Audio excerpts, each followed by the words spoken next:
Kemudian yang kelima, yang dituntun oleh Nabi kepada kita pada saat sakit, agar kita berwasiat pada keluarga. Jadi orang-orang yang beriman yang sakit, ini diberikan petunjuk oleh Nabi agar dia berwasiat pada keluarganya. Sebagaimana yang tercantum di dalam surat Al-Baqarah, surat kedua ayat 180.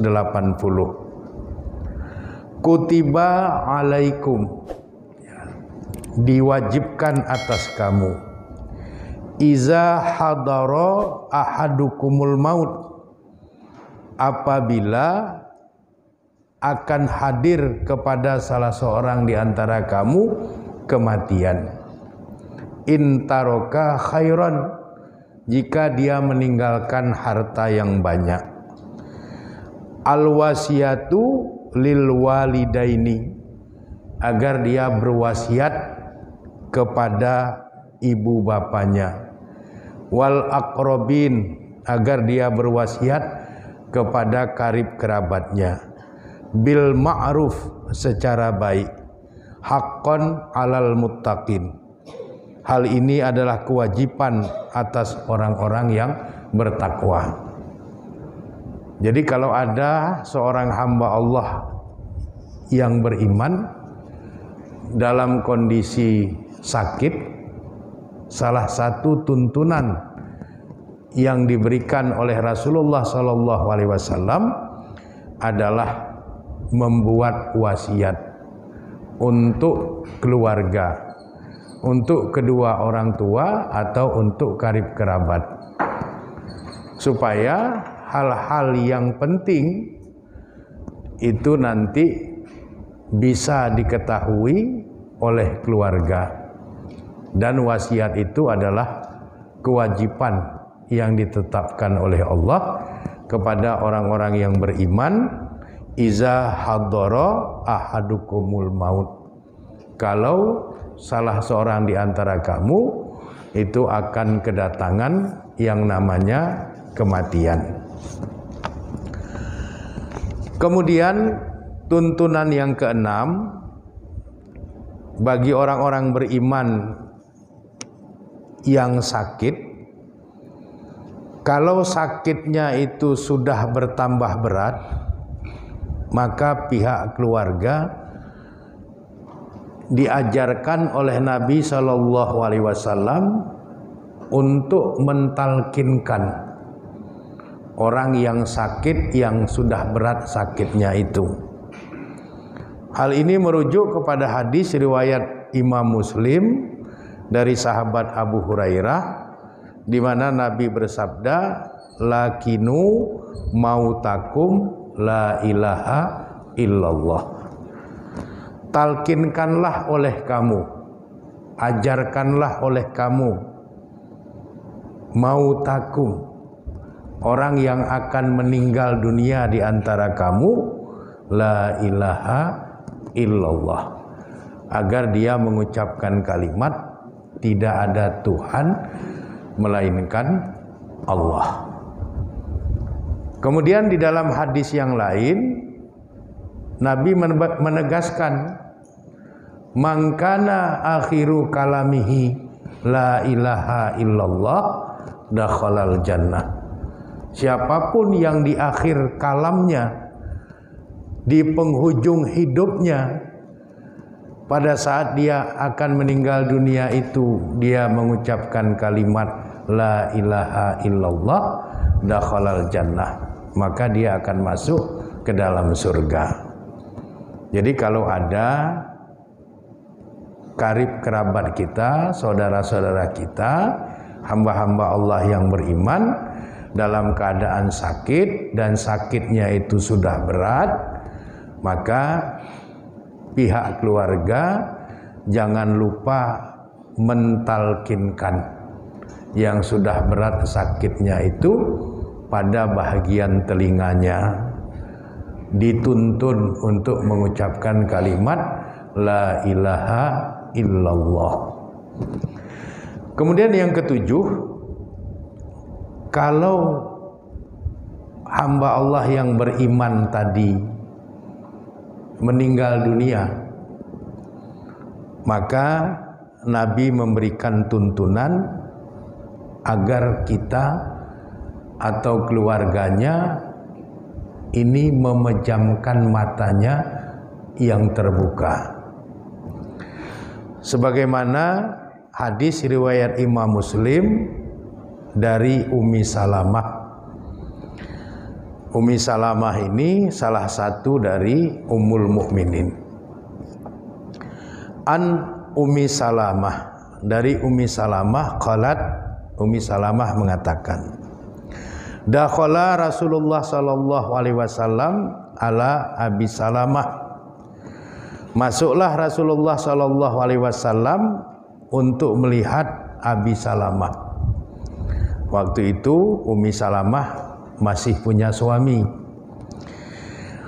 Waqad syaqqa basarahu, maka pada saat Nabi melihat jenazahnya Abi Salamah, waqad syaqqa basarahu, dan sungguh terbuka mata jenazahnya.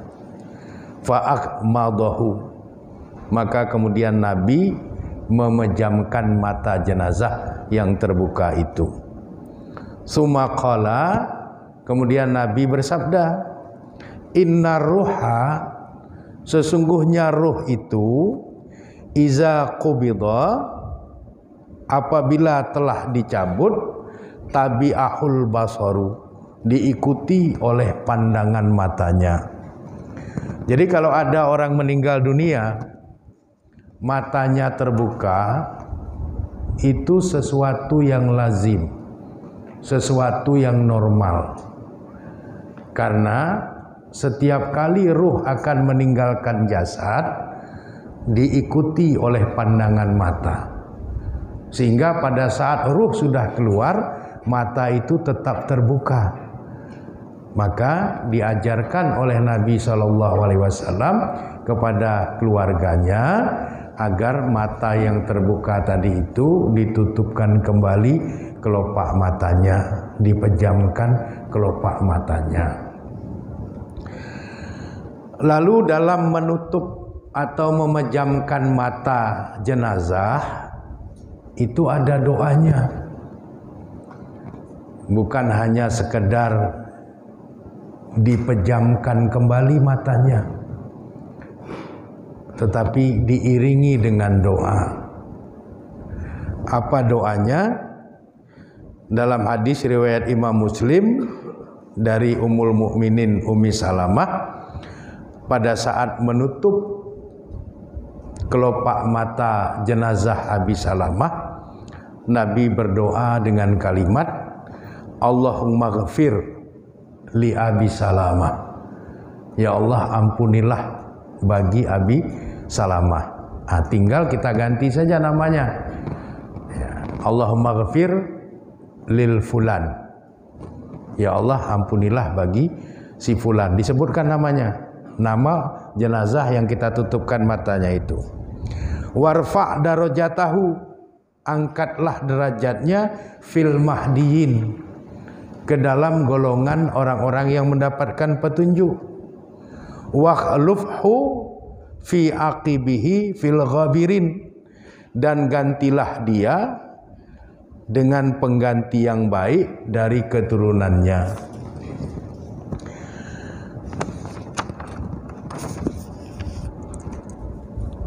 Waghfir lana walahu ya rabbal alamin, ya Allah ampunilah kami dan ampunilah juga dia, jenazah itu, ya Rabbal Alamin, wahai yang maha memelihara alam semesta.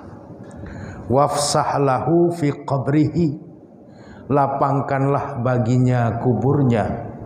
Wanawir lahu fihi, dan terangilah cahaya baginya di dalam kuburnya.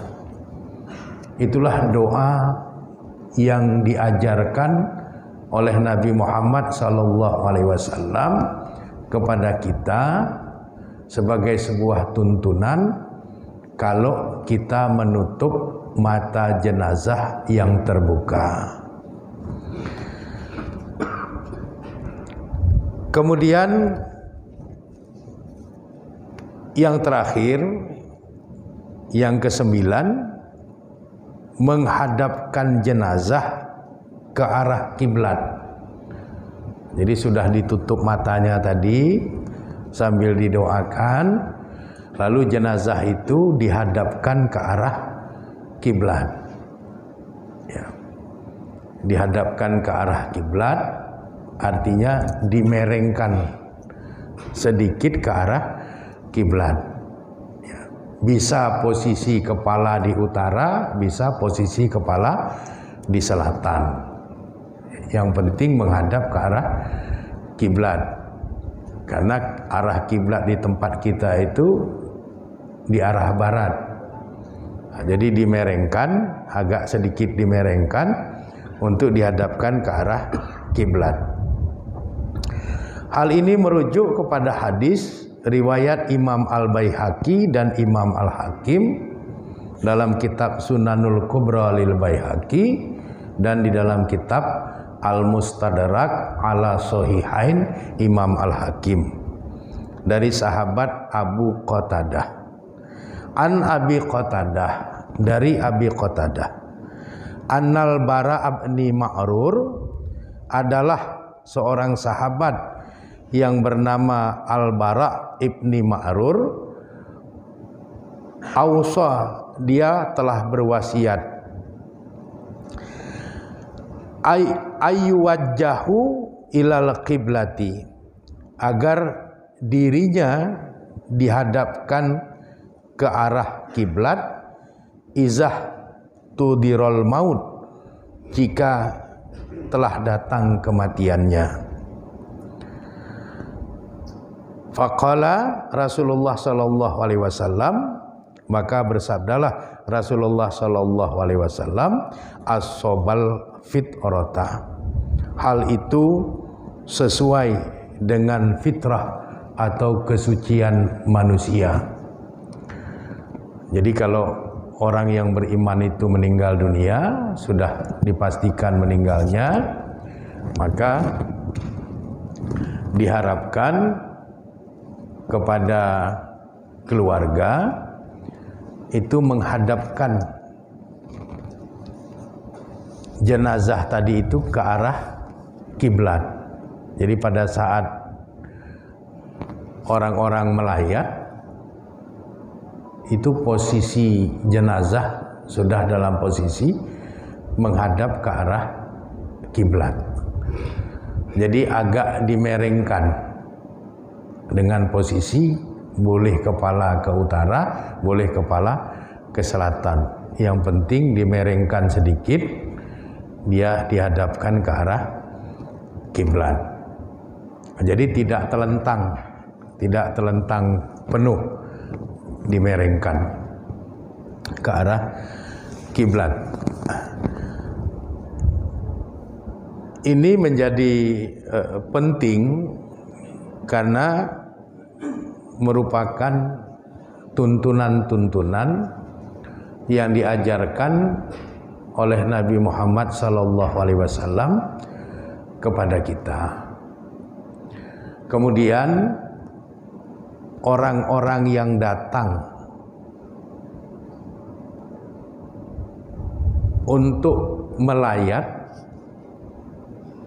diajarkan oleh Nabi Muhammad sallallahu alaihi wasallam untuk berdoa dengan doa yang singkat.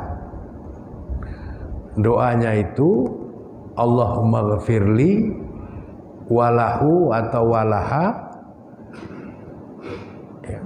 ya Allah ampunilah hamba, ampunilah dia, jenazah tergantung muzakkar muannasnya.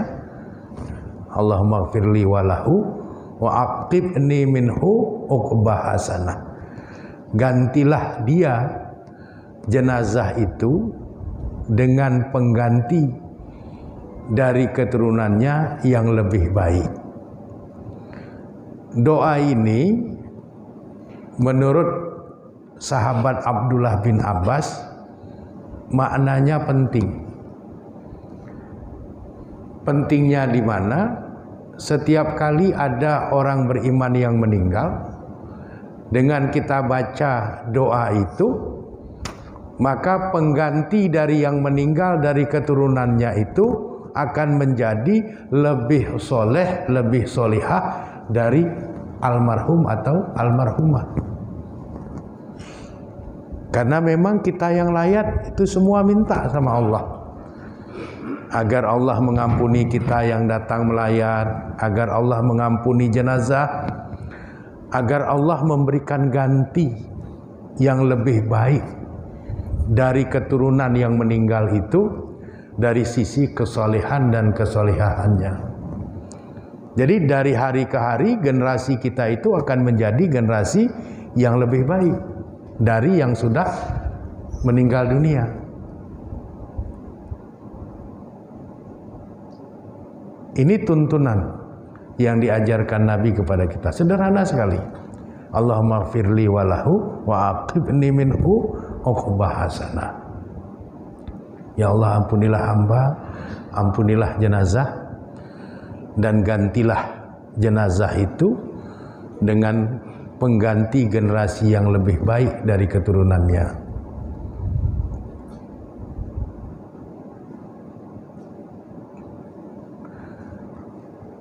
Kemudian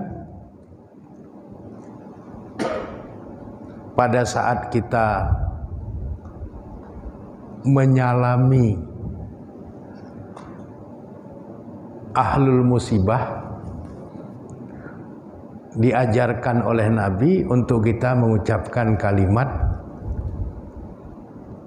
di mana kalimat kita itu juga adalah kalimat doa. Rahimakallahu wa ajaroka, rahimakallahu wa ajaroka, rahimakallahu wa ajaroka. Jadi itu ucapan berbelasungkawa yang disampaikan oleh seorang hamba Allah yang beriman kepada ahlul musibah pada waktu dia datang melayat jenazah. Rahimakallahu ajaroka itu artinya semoga Allah mengasihimu dan semoga Allah memberikan ajrun, pahala atas musibah yang terjadi pada dirimu. Itu ucapan berbelasungkawa, ucapan berduka cita yang diajarkan oleh Nabi Muhammad SAW kepada kita pada waktu kita datang melayat ke rumah duka. Demikian, kurang dan lebih saya memohon maaf. Kepada Allah Subhanahu wa taala saya memohon ampunan. Hadanallah wa iyyakum ajma'in. Wallahu a'lam bisawab. Walhamdulillahirabbil alamin. Assalamualaikum warahmatullahi wabarakatuh.